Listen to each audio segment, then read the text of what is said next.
ధనపరంగా ఉన్న ఇబ్బందులన్నీ తొలగింపజేసుకోవటానికి, ఖర్చులు తగ్గింపజేసుకొని ఆదాయ మార్గాలు పెంపొందింపజేసుకోవటానికి, స్థిరలక్ష్మి అనుగ్రహాన్ని సిద్ధింపజేసుకోవటానికి ఎలాంటి పరిహారాలు పాటించాలో నేటి పరిహారాలు, పరిష్కారాలు అనే అంశంలో పరిశీలిద్దాం.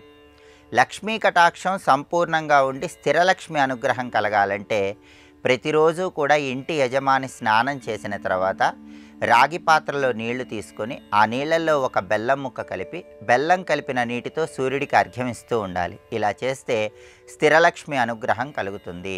దానివల్ల వృధా ఖర్చుల తీవ్రతను తగ్గింపజేసుకోవచ్చు. అలాగే వీలైనప్పుడల్లా బుధవారం రోజు ఆకుపచ్చ రంగులో ఉన్న వస్తువులు, గురువారం రోజు పసుపు రంగులో ఉన్న వస్తువులు, శుక్రవారం రోజు తెలుపు వస్తువులు ఎవరికైనా దానమిస్తూ ఉన్నట్లయితే కూడా ధనం అనేటటువంటిది స్థిరంగా ఉంటుంది. అలాగే వెండి లేదా రాగి లేదా ఇత్తడి లోహంతో చేసినటువంటి పిరమిడ్ను గృహంలో ఏర్పాటు చేసుకోవటం ద్వారా కూడా గృహంలో ఉన్నటువంటి నకారాత్మక శక్తులు తొలగింపజేసుకొని ధనం అనేటటువంటిది స్థిరంగా ఉంటుంది. లోహంతో చేసినటువంటి తాబేలు బొమ్మను గృహంలో ఉత్తర దిక్కులో ఏర్పాటు చేసుకోవటం ద్వారా కూడా స్థిరలక్ష్మి సంపూర్ణమైన అనుగ్రహం కలుగుతుంది. అలాగే ప్రతిరోజు సాయంకాలం పూట 5:15 నుంచి 5:40 మధ్య ప్రాంతంలో ఇంటి గుమ్మం ముందు ఒక ప్రత్యేకమైన దీపాన్ని వెలిగించాలి. అదే చతుర్ముఖ దీపము. అంటే ప్రతిరోజు కూడా సాయంకాలం ఈ ప్రత్యేకమైన సమయంలో 4 ముఖాలున్నటువంటి దీపపు సెమ్మెలో దీపం వెలిగించి ఆ దీపంలో ₹1 నాణెం ఉంచాలి. ఇలా ప్రతిరోజు కూడా చతుర్ముఖ దీపాన్ని సాయంకాలం పూట ఇంటి ముందు వెలిగించి అందులో అదే ₹1 నాణ్యాన్ని ఉంచుతూ ఉన్నట్లయితే దానివల్ల స్థిరలక్ష్మి అనుగ్రహం కలుగుతుంది. వృధా ఖర్చుల తీవ్రతను తగ్గింపజేసుకోవచ్చు. అలాగే ఎప్పుడైనా సరే గురువారం రోజు కానీ శుక్రవారం రోజు కానీ 100 గ్రాముల నవధాన్యాలు తీసుకొని వాటిని ఒక పసుపు రంగు వస్త్రంలో మూటగట్టి ఆ నవధాన్యాలు ఇంటి సింహద్వారానికి లోపలి వైపు వేలాడదీయాలి.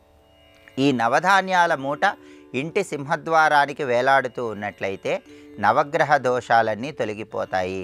నవగ్రహాల సంపూర్ణమైన అనుగ్రహం కలగటం వల్ల వృధా ఖర్చులు తగ్గిపోతూ ఉంటాయి. స్థిరలక్ష్మి అనుగ్రహం కలుగుతుంది. ఆదాయ మార్గాలు పెంపొందింపజేసుకోవచ్చు. అదేవిధంగా గృహంలో ధనం స్థిరంగా నిలబడాలంటే శుక్రవారం శుక్రహోరల్లో ఒక ప్రత్యేకమైన పరిహారం పాటించాలి. శుక్రవారం ఉదయం 6 గంటల నుంచి 7 గంటల మధ్య ప్రాంతంలో, మధ్యాహ్నం 1 గంట నుంచి 2 గంటల మధ్య ప్రాంతంలో, రాత్రి 8 గంటల నుంచి 9 గంటల మధ్య ప్రాంతంలో శుక్రహోరలు ఉంటాయి. ఈ శుక్రహోర ఉన్న సమయంలో ఒక గాజు పాత్రలో రాళ్ల ఉప్పు పోసి అందులో ఒక పసుపు కొమ్ము ఉంచి మీ వంటగదిలో ఆ పాత్రను ఉంచాలి. మొదటి శుక్రహోరలో ఒక పాత్ర, రెండో శుక్రహోరలో ఇంకో పాత్ర, మూడవ శుక్రహోరలో ఇంకో పాత్ర, అలా 3 గాజు పాత్రలు, వాటిలో రాళ్ళ ఉప్పు పోసి పసుపు కొమ్ములు 3 ఉండేలాగా ఏర్పాటు చేసుకోవాలి. శుక్రవారం శుక్రహోరల్లో ఉంచినటువంటి ఆ రాళ్ళ ఉప్పు పసుపు ఉంచినటువంటి గాజు పాత్రలు శనివారం ఉదయం స్నానం చేసిన తర్వాత తీసుకొని వాటిలో ఉన్నటువంటి రాళ్ళ ఉప్పు పసుపు కొమ్ము ఎవరూ తొక్కని చోట చెట్టు మొదట్లో వేయాలి. ఈ ప్రత్యేకమైనటువంటి శుక్రహోర పరిహారం పాటించినట్లయితే గృహంలో స్థిరలక్ష్మి అనుగ్రహం కలుగుతుంది. నకారాత్మక శక్తులు తొలగింపజేసుకోవచ్చు. ఆదాయ మార్గాలు పెరుగుతాయి. వృధా ఖర్చుల తీవ్రతను తగ్గింపజేసుకోవచ్చు. ఇలా ప్రత్యేకమైన పరిహారాలు పాటించడం ద్వారా ధనాన్ని ఇంట్లో స్థిరంగా ఉంచుకోవటానికి ఆస్కారం ఎంతగానో ఉంది.